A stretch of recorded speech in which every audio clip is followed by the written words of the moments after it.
Hello, everybody, and welcome to Let's Talk Music. My name is Ethan. I'm joined as ever by my father, Paul. And on this podcast, we're going to discuss all the albums we like and maybe even some that we don't in the future. On this episode, we're having a look at My Chemical Romance's Black Parade. If you do have any suggestions for future podcasts, do feel free to email us. That one's letstalkmusicpodcast@gmail.com. Over to you, Paul. Yeah, we're going to look at the albums in how good they are. Are they an iconic album? So what makes an album an iconic album? Is it the music and the musicianship, the lyrics and the delivery, or is it the story and the telling thereof? Maybe it could even be just the picture, the artwork on the sleeve, the video. I think all of the aforementioned play a significant part. And when you think of this album, the picture in my mind's eye is always from the video of The Black Parade. It's a sombre tale with a surprising, colourful backdrop, which fits this song perfectly. But what about the rest of the album? So I do agree with that. Before we do go on to the album, let's look at the band themselves. So My Chemical Romance are an American rock band, a punk band as they like to be called, consisting of lead singer Gerard Way, guitarist Ray Toro and Frank Iero, bassist Mikey Way, and they've had different drummers across the time. This time we're going to be looking at the drumming from Bob Breyer, who's probably the most popular one. The Black Parade was recorded in April to August of 2006, was released in October later that year. And again, it's a rock opera, so all of the songs do link, and I feel they link very well. The official album is 14 tracks, that's 13 proper tracks with one bonus track at the end. So we'll start with track one. So track one we've got is called The End. What are your thoughts on The End? Well, actually, it's one of those, I think, with The End, because of the way it rolls straight into track two, I would consider both tracks as one and talk about them as a single unit. The two opening tracks, they tie in well together and they build impressively. It's something that is continual throughout the album, but I do find with the track Dead, the second track on it, some of the vocal delivery is very Bowie-esque in its taking. Yeah, so I know across the album I've been watching interviews, and one of their main sort of influences for the album was David Bowie. It's also been very influenced by The Wall by Pink Floyd. So yeah, The End sort of opens up the whole album. It's almost like an introduction to the story you're going to see. We get it open with what I feel is very Victorian-esque in wording, now come one, come all, to this tragic affair. It's not sort of something you hear these days. We do hear the heart monitor go at the beginning of the song, but that is sort of left ambiguous throughout. So throughout the whole album, we'll get onto it later on, of course, but I don't actually know if you could properly say our character, the patient, is dead. Although we're given heavy hints, that could all be metaphors. My Chemical Romance were very good at that. And yeah, of course, like you said, that goes straight into the second song on the album, which is Dead, which is very joyful for such a harsh topic, in my opinion. It's very up there and it's very heavy. We do know that it's questions from the patient's mother, who he doesn't really have a great relationship with, and she's asking him, do you get what you deserve in the end when you're dead? Again, there's a breakdown at the end, la la la's.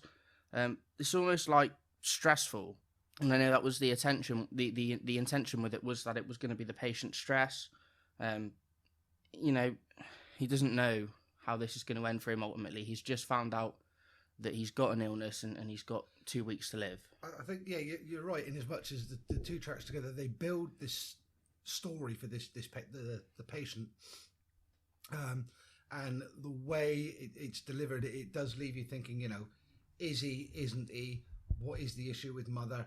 Is it building, and it keeps building, and it does keep. It's what makes you want to listen to further into the album, which is, a good album the opening track should make you want to listen to more. Of course, and once they answer a question, they also propose a new one. So you just want to keep going into this magical journey of what in reality is something that is quite hard to deal with. I can imagine, especially with the relationships with his family and the people around him. So that's those tracks. What are your personal opinions on just Dead itself as a standalone? As a standalone track on its own, yeah, as you say, I like the fact that it builds slowly and generates more positivity as it goes through. I do like the Bowie-esque delivery, but then, as you know, I've been a big fan of Bowie's for many, many years. So yeah, overall, it's a fairly good opening, steady track. This song for me, I think is in the top 5 on the album. I think when you pair it with the end as well, it just gets better in a sense. As a standalone song, though, it's still pretty strong. We then move on to track 3, which is called This Is How I Disappear. In my opinion, this is the first sign of the real My Chemical Romance. These heavy guitar riffs, these hard drums. This is the main sign, and the first sign on this album of that. The song just shows the patient reaching out to an old lover, another character that we do hear about later on in I Don't Love You. It's quite a strange journey. It's so heavy. It gives the view that maybe the patient isn't as nice as we believe. And later on we do learn that he's committed some horrible acts and he's not actually as great a person as you may feel sorry for him in the first couple of songs. What are your thoughts on This Is How I Disappear? This Is How I Disappear. I like this track. I really do. It's driven by a thumping continuous snare, and that snare features throughout the album. It becomes the pace setter of the album, maybe almost the pacemaker or the heartbeat of the patient himself. But yeah, I do like this particular track. Yeah, so the song ends on quite an emotional chorus section. What were your thoughts on that? Again, it's one of those that, you know, I like a track that builds emotion. I like a track that makes you feel emotive, and that pushes you into wanting to know more about going on, which is why, you know, at this stage you're waiting for the next song, you're waiting for the next track, you're waiting for the story to continue, and that's what makes it such a good, you know, individual track in its own right. 100%. For me, the emotional chorus at the end almost seems like the band are struggling to let go of the song, almost, because he just repeats that same line a couple of times, and this is how I disappear. And the fact that he repeats that is like he can't let go, and you can also see that in the patient struggle. He can't let go. He struggles to let go, and we learn later on in another song that the hardest part of this experience has been letting go. That's what he can't do. So what were your thoughts in regard to that now you are aware? Again, it's one of those, as you said, the album is going to tell a story. You know that from the minute you put it on, so you know it's going to follow. I think the repetitive chorus, repetitive endings into a fade out, it's a tried and tested module that's been used by many bands over many years, and you know it has proved effective on many occasions. And I think it lends itself to that track, and it lends itself to pushing on into the next track, which is The Sharpest Lives. 100%. And The Sharpest Lives, for me, I've got to say, is my favourite track on this album. I think it's strong from everything, and it touches on the recklessness of the patient's life now, that he doesn't mind the consequences because ultimately he knows how long he's got left, and he's ready to almost go, in a sense. So he's not at all caring anymore. He's over that. We're not sure who the relationship is, but we do know in one of the verses he says, "You're the one that I need, I'm the one that you loathe." Now, knowing Gerard Way and his struggles with alcohol and drugs, that could be his friends at the time. You know, they hate that lifestyle and they just wanted him to be better and he needs them. Could also be the patient. The theory is some other war. You know, when you're going through such a hard experience, I know the person I lean on the most in my family is my mother. So that could be a call for her, but she hates him, as we learn later on in the album, which really is quite hard to watch. That on-air confession of you and your mother, I think we'll edit that out at a later date, yeah? The Sharpest Lives, okay. Now, I just like this. It's got a good pace. You can imagine it's the sort of track that your local band is going to be playing down the pub next time you're out, and you're going to love it. You're going to dance along, you're going to sing along. It's just one of those tracks. Irrespective of the story, you know that the story is quite somber and quite melodramatic in the fact that this guy is a patient and he's not well, he's dying. That one track, you know, it's one of those that sits up with a happier beat, and it makes you feel good, and it makes you feel good about him. His struggle with the lead singer struggle with alcohol and drugs. Gerard's struggle that you touched on. Maybe that his friends that he's referring to is the alcohol and drugs. Yeah, 100%. That you know, My Chemical Romance, as well as other bands and most musicians, to be fair, are very good at telling you these things. Yeah, especially that. But telling you these things in ways that you don't realise they're telling you. For me, the chorus is one of the best choruses on the album as a standalone piece of music. we know he mentions the shot, give me a shot to remember. So this has a few meanings. So it could just be a chance, give me the chance to remember, because all the alcohol is making me forget. It could be give me a shot of alcohol so strong that I remember. So there's many different ways to look at a lot of the a lot of the themes and a lot of the words in all the songs on this album. There's a lot of ways to sort of look at those and think, okay, no one for sure knows what they means. And sometimes I actually question if they know what it actually means. But that's what they're so good at. That's why they're so worldwide known as this rock band or this punk band. That's how they're known. So from that one, we move on from what is a very aggressive and bouncy song to Welcome to the Black Parade. Now, this is the centerpiece of the album. The piano and vocal intro on its own, the constant snares, feels like you're actually watching a parade go by.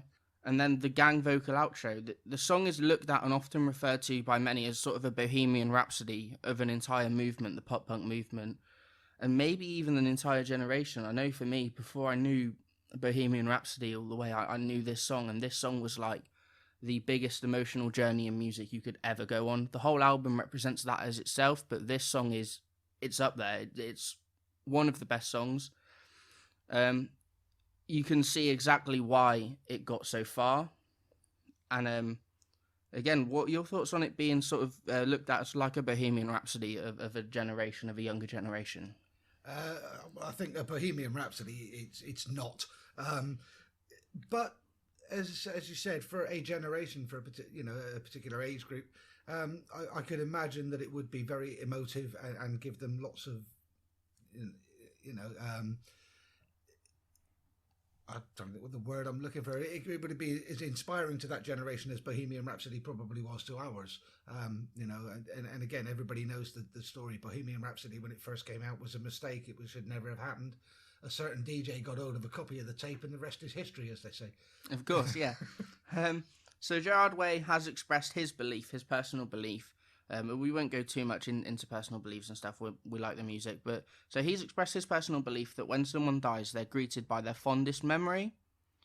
In the patient's case, this is the aforementioned Black Parade, and his father's, we know, taking him to the city to see them. What are your thoughts just quickly on that one? Again, it's Gerard's personal beliefs, and I don't want to get into personal of beliefs. Course. It's one of those things. I understand what Gerard's trying to say, and I think to a degree I agree with him, and I think this song is quite befitting in that instance.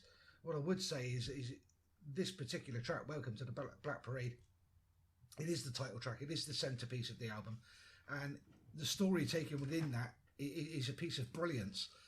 It actually gets better the more you listen to it. 100%. And I know it's on every playlist I think I've ever made on Spotify. It's always there. Kerching for the advertisement? Hopefully one day, yeah. So we do know towards the end that, the patient's almost confessing that the promise he made to his father in the beginning, where he said, I will be the saviour of the broken and I will do those things. We learn that he can, that he's just a man, he's not a hero, but he's still going to play his part. And I think that almost sums up the beginning of the patient's life in total, is that he's made this promise from a young age that he's going to go and he's going to do all these things and he's going to help all these people, but in reality he's not capable. He's just a man. Everyone's just a man. Nobody's a superhero. And that sort of like is very real. They bring a very real aspect to the album with every sentence they say. It's hard to sort of not look at this album as something that actually happened. Like, I feel like this album could have actually happened to somebody, and it's not just someone's artistic representation of that.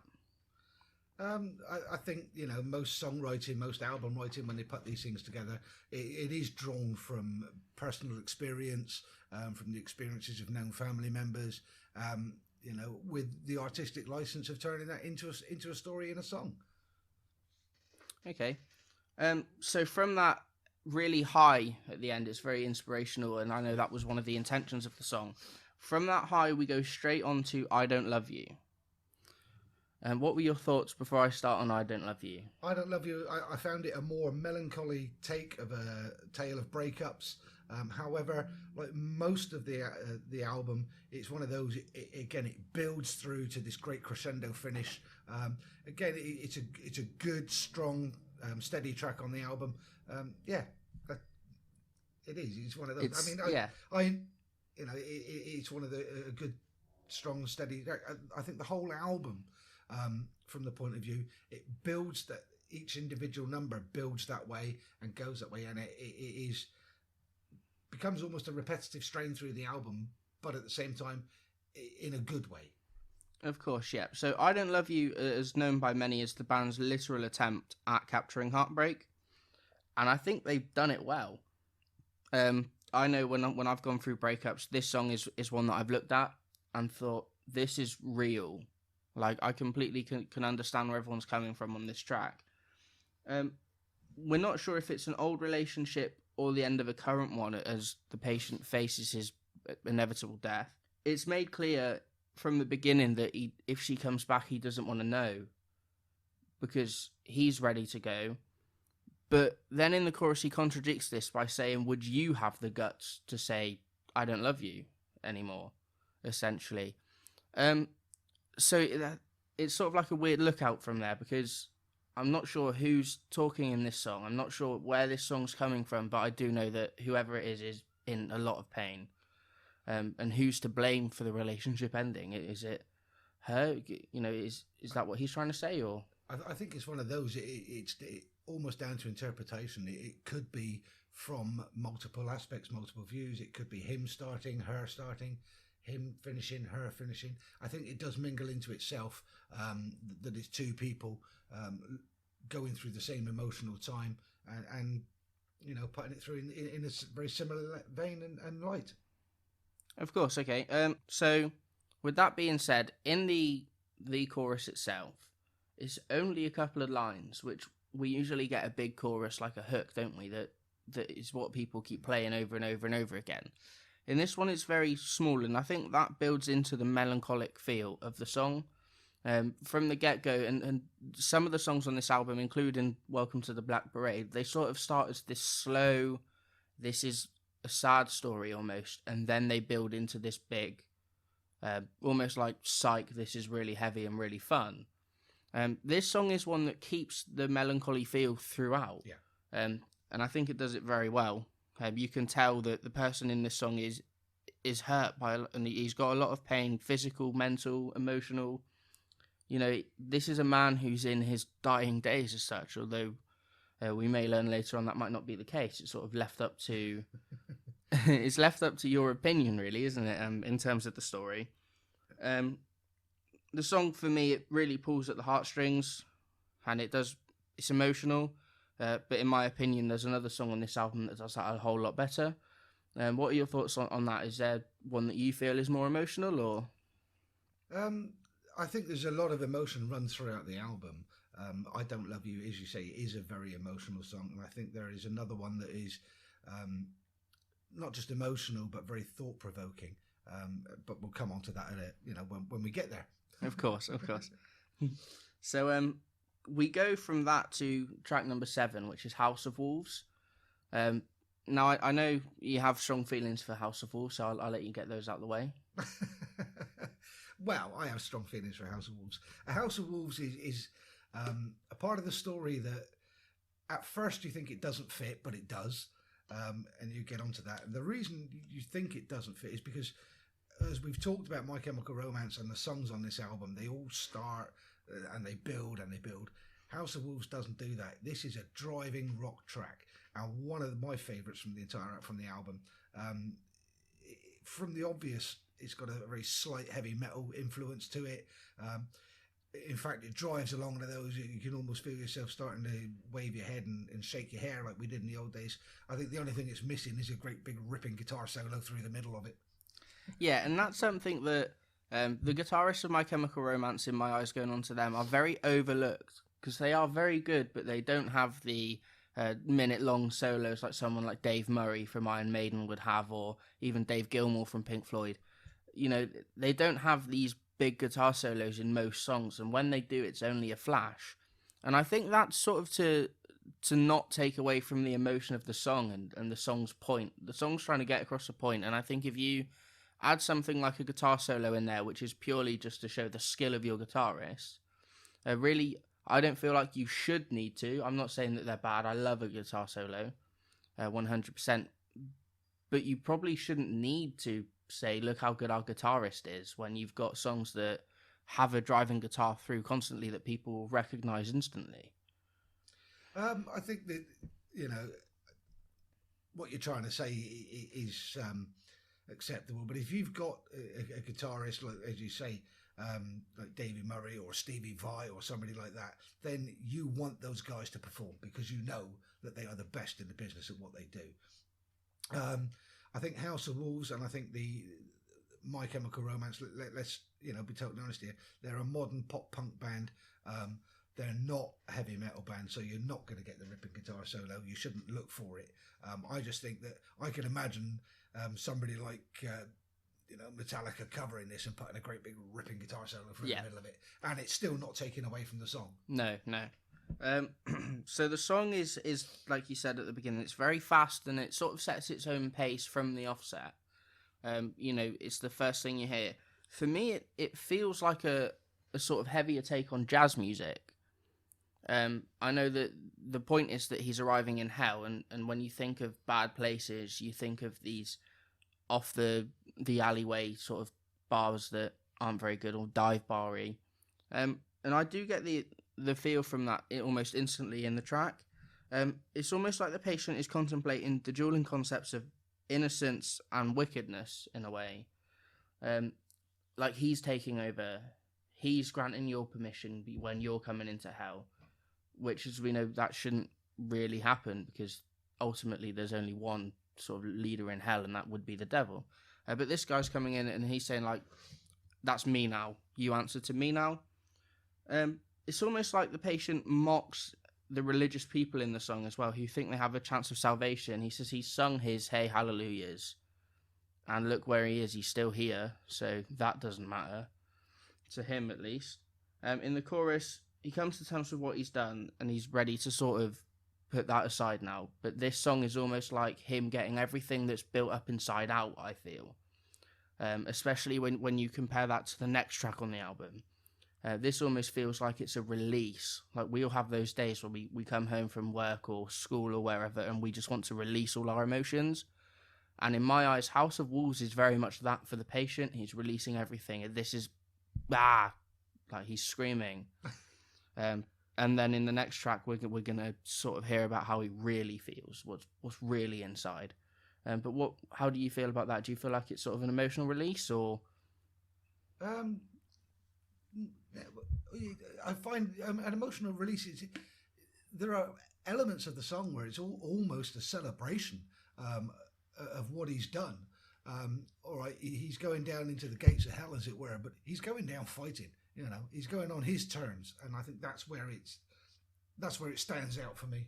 Yeah. So it does. It sort of plays with these concepts of what he's done. Is he still a good person, or is he still a bad person? And ultimately, throughout the album, we get those questions, but that gets left up to the listener, which I think is fantastic. I think that music, it should be an expression, but you should have your own meaning for it. And I know something that will go across this podcast and our future episodes is that when I listen to songs, I like to study them. I like to really get into them, and I like to know what the artist was thinking when they wrote them, and I like to know why, because I like answers.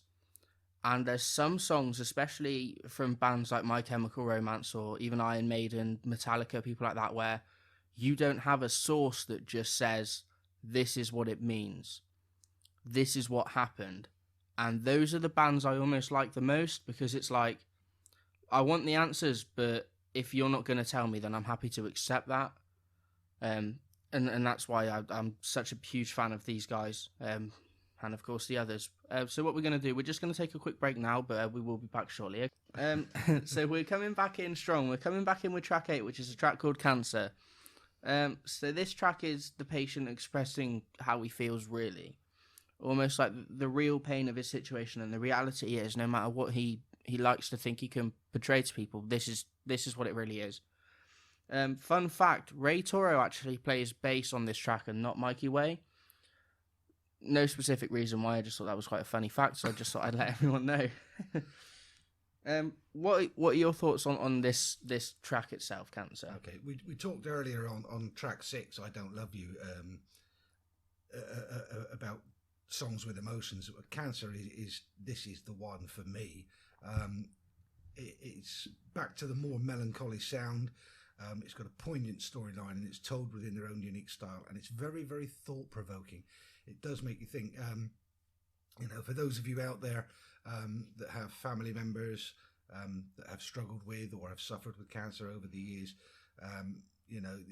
this is going to get you thinking. We're in a situation where we've got a family member who's been diagnosed with a form of cancer.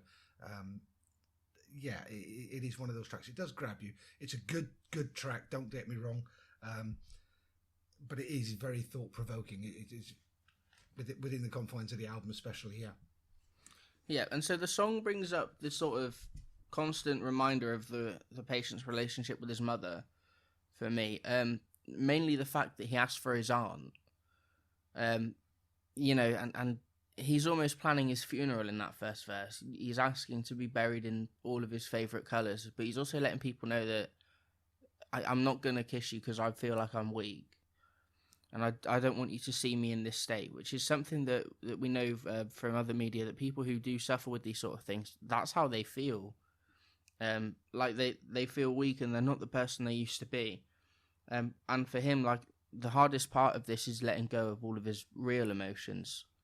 All of the regrets that he's let go of, all the problems he's caused, he's let go of. But the people in his life, he's struggling. He can't let go of them. In this song, we do, like I said, have a look at his reality. And this song there's no hidden message. This is very plain and clear and open, that this is what it's about. And for me, again, like I said, I like the answers, and that is one that sticks out. This song there's no hidden message, there's no hidden agenda. It's exactly what it says it is on the tin, almost. Yeah, definitely. Okay, so we move on now to track 9. So we are halfway through the album now. Strong thoughts on the first half, or? Well, we're just over halfway through. Strong. The first half of the album drives along. It gets you involved in the story. You're interested in the story, and so far so good. It's running perfectly well. Does it get our level of iconic status at the end? Let's see. Okay. So we come into track 9, which is a track called Mama. This again is told by a narrator, but we know the narrator is the patient. It's almost like he's trying to make amends with his mother while he still can, and she's not really interested. The song's almost written in the form of an open letter to her, in my opinion. He's very clear that he's talking to her, and it's almost like he's trying to say, you're no better than me. We all go to hell. We're all full of lies. He makes that very clear from the get-go. But yeah, what are your thoughts on Mama? I found the lyrics are quite disturbing, actually. It's the disturbing lyrics of a son to his mother, as you said, in almost like this open letter. It's sung over a tune which has got almost cartoonish undertones to it. Yeah. It's got that tinkly sound going on, which, it gives it its place. For me, it's not the best track on the album, not by a long shot. No. To be honest, on the album, it's one that I don't play as often. When I'm just chilling out, I don't really listen to this song. I tend to stray away from it, if anything. Because it's disturbing. It is very disturbing, isn't it? And it's almost worrying that someone could have those thoughts sometimes. But we know that's what the band are all about, provoking in you. So the popular theory is that this is about the patient's war crimes. So he was in the army and he committed war crimes as such. And his mum isn't proud of that. But in his eyes, when we go, don't blame us. I'm just following orders, almost. What would be your thoughts on that sort of thing? Well, he's talking about his military career, and as those of you who have or will serve in the military or know or will learn that it is following orders, and it's doing a job that needs to be done, and sometimes these are jobs you don't want to do. Yeah, 100%. I like the song. Again, I don't think it's one of the best songs on the album. There's not a song on this album I could turn around to you and say I don't like at all. I can enjoy it, just in moderation. It is very disturbing. Another fun fact, the outro actually is Liza Minnelli. All right. Yeah, so when you hear the Mama speak and Mama cries at the end, that's actually Liza Minnelli. And she is credited on the song. All right. As featuring. So we then go to Sleep. So Sleep is almost orientated about the patient's self-reflection and diminished care. It follows Mama.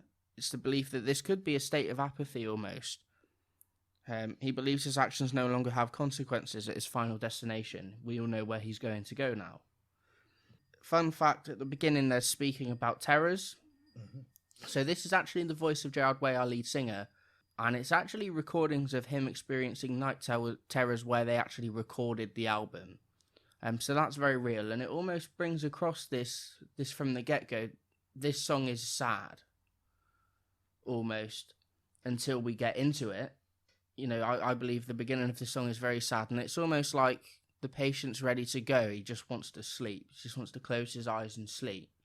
Mm. And the night terrors, they could just be literal. That's what Gerard Way experienced, which it was. Or these could also be the patient's terrors, if we're looking at the album as on a whole as the rock opera. Well, you have to look at it as the patient's terrors, not Gerard's, because it's the album is about the patient. As you say, with the introduction, it almost sounds like he's listening to a radio broadcast or something, and I like the use of this radio effect, this radio style introduction. The song, as you say, it's a tale of dreams and nightmares, and it almost explains itself, especially when you come to the end and it goes back out the way it came in. Yeah. Okay, cool. So we then go on to track number 11. Now, track number 11 is one of the most popular ones, not among fans, but among fans of the genre itself. A lot of people will know this song, and a lot of people have very mixed up thoughts about this song as well. So track 11 is Teenagers. What are your thoughts on the get-go from Teenagers? Right.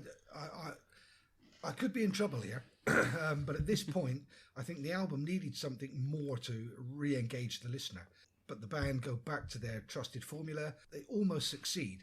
Whilst it's not altogether a bad track, it's not. It is a good track. I just felt you wanted more from it. Yeah, so Teenagers for me is a track that I feel like it probably would have been better if it come off of 3 Cheers for Sweet Revenge or one of their other albums, because it doesn't really fit, and there is no direct references to our story here. The song was actually written after Gerard Way had a panic attack on a subway in New York where he was surrounded by teenagers, and it comes from this very real perspective for him that teenagers literally scare the shit out of him. And me. Yeah, 100%. And I have got written here, of course, I don't want to get into it too much, but it's a scary thought now that someone could be so scared of teenagers, because then the teenagers he's referring to are these kids who almost follow his band.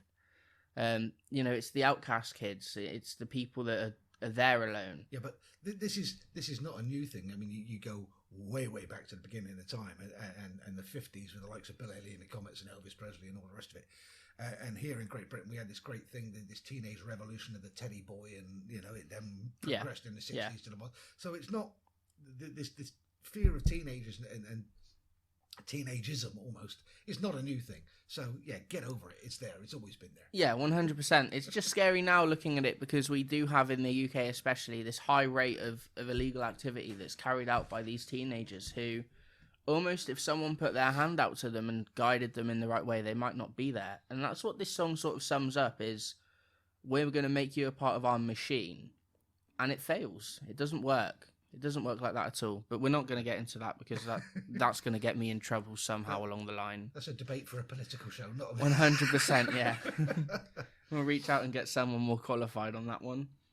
In my opinion, the song is great. It's also been theorised that it could be the view of the patient in school, but this isn't clear at all. So it's almost like a break in the song, in the album. I feel like it's misplaced almost here. The next song is Disenchanted. for me, this is quite sad. It's almost like coming to acceptance with the reality of things, in my opinion. So we do hear like all these people that he's looked up to, and they're just doing the job like he is. They're just selling cars on TV like he is. No matter who you look up to, that no one's a hero almost. It's almost like the patient he's over life now. He's lived it. It wasn't very fun. He's not enchanted by the thought of he's alive anymore, which for me is a sad feeling. There are some lyrics in the song that do sort of relate to My Chemical Romance as a real band as well. So when he mentions the roar of the crowd. So I don't know how much you know about the history of My Chemical Romance, but they were actually founded after 9/11. And it's thought of that this lyric could be Gerard Way speaking to you and saying the roar of the crowd on that day, and this America was in turmoil. And out of it come these guys who they play with these very real political concepts, but not so outright. Yeah. I mean, I like to listen to albums. We've had this debate ourselves. Ethan, as you know, he likes to listen to albums, and then he'll go into research the album, and he'll know everything there is to know about the song, the songwriters, the singers, the bands, which is fantastic. And there are a lot of people out there that like to listen to music that way. Personally, I like to bang an album on, listen to it, have it draw me in, so as I want to keep listening to it right through to the end. The storyline, if the story is a continuous story throughout the album, to me it's not necessarily, doesn't have to be that way. An album could be just 12 cracking songs that you just want to listen to. On this particular track, Disenchanted, it's more good sound to it. It's well done, well made, well done. It shows the band's musicianship in a quality that is slightly more than any other track on the album. It does show you just how good these guys actually are. A lot of you out there, a lot of people have this misconception that early punk bands and even modern punk bands, and that they're normally just, average musicians who are just banging out a tune because that's the best they can do. This is obviously not the case. This song is the song on this album that shows just how good My Chemical Romance are.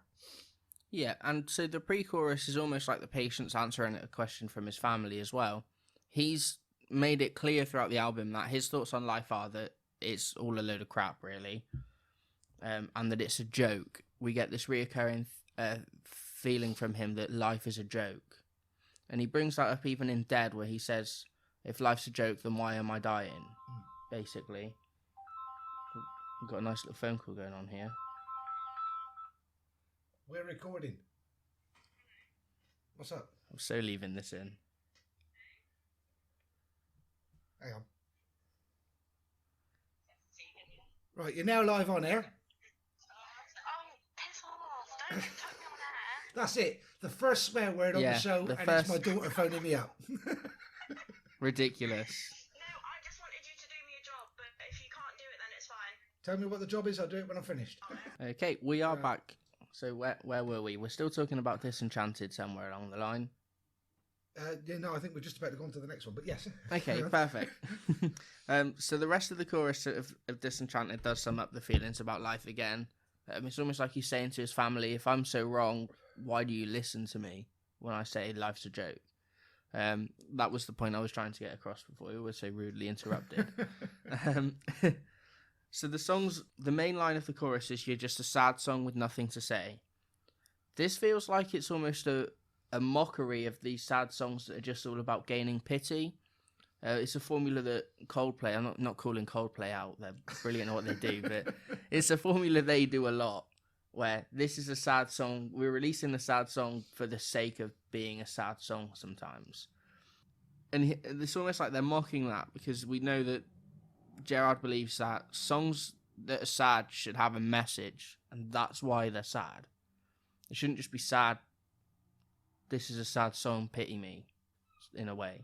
Yeah, I understand what you're saying, but a lot of the old sad songs, and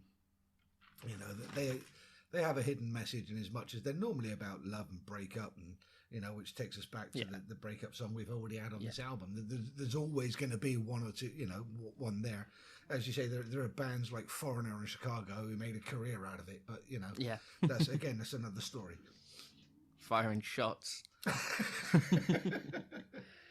So that takes us on to track 13, which is quote unquote the last proper song Yep. on the Famous album. last words. Famous last words. Ironic. It leaves you with hope, in my opinion.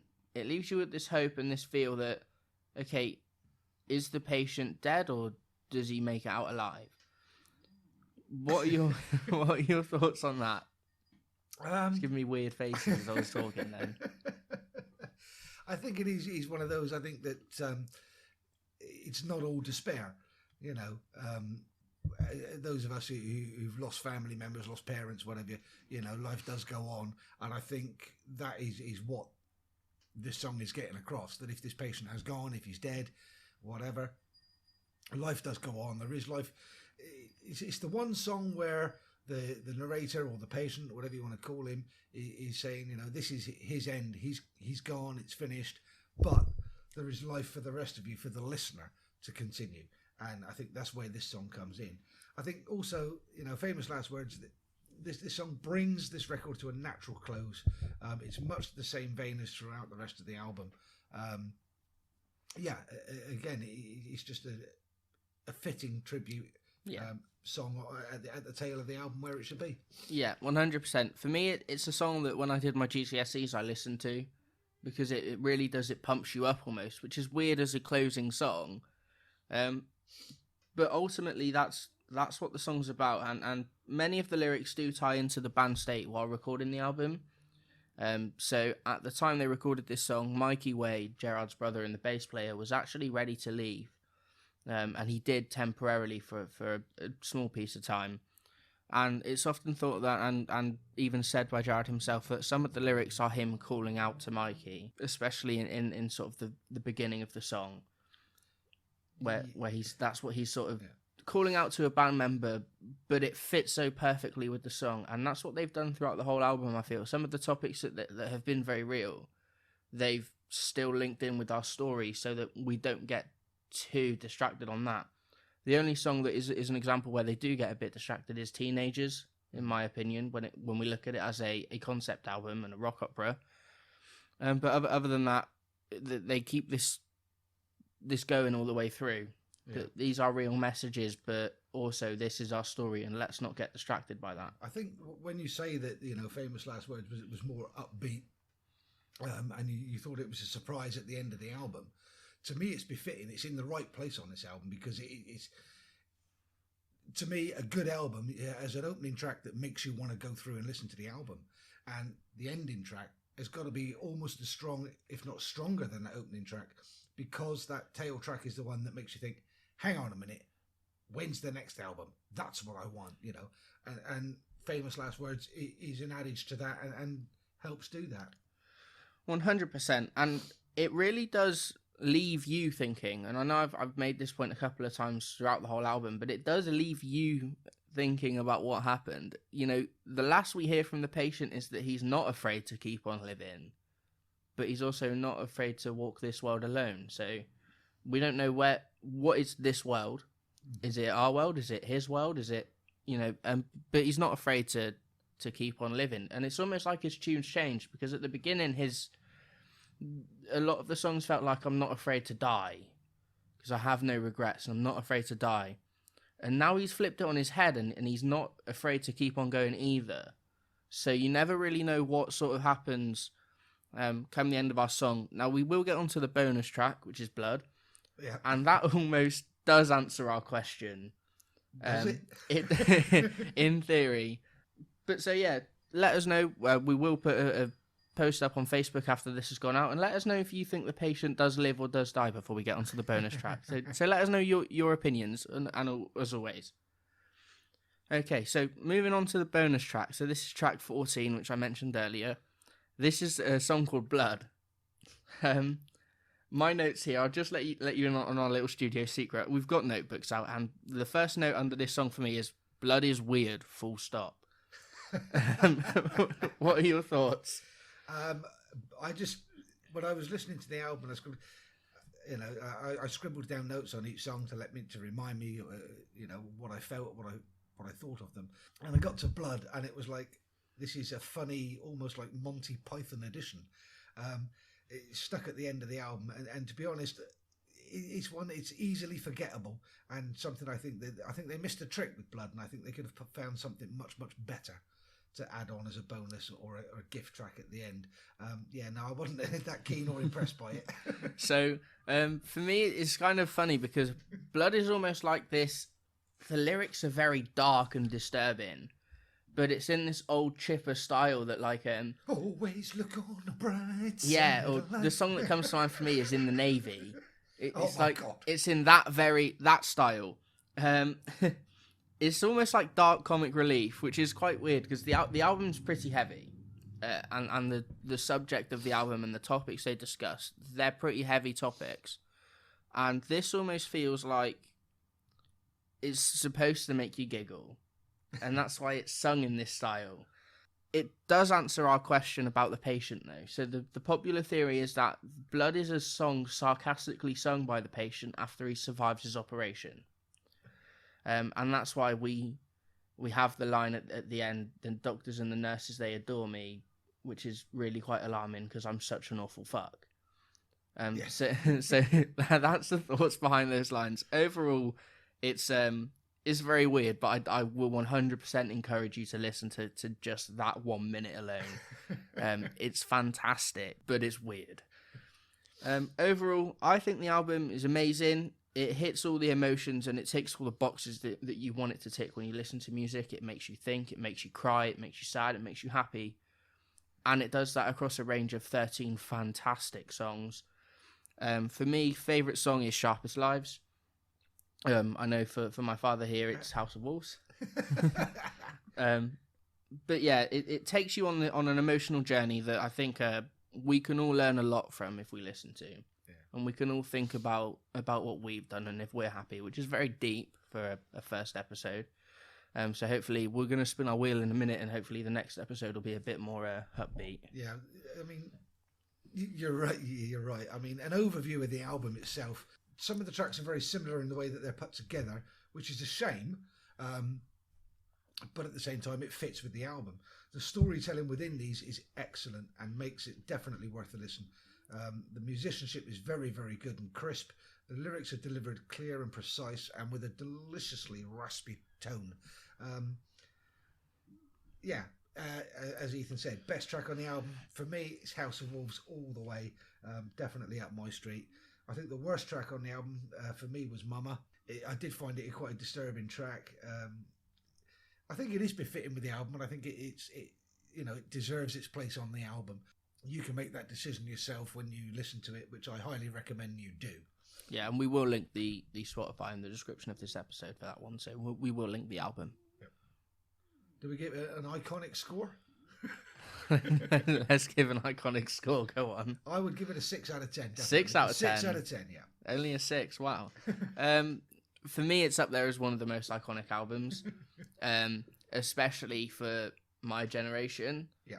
So for me, an iconic score would be 8 out of 10 for me. It's not one that goes across all the generations, but personally and across the generation, a lot of people I know it is up there. So if I'm saying 6 and you're saying 8, we cut it down the middle and it's a definite 7 out of 10 then? It's at least a 7, yeah. Okay, yeah, 100%. All the way through, it's a 7.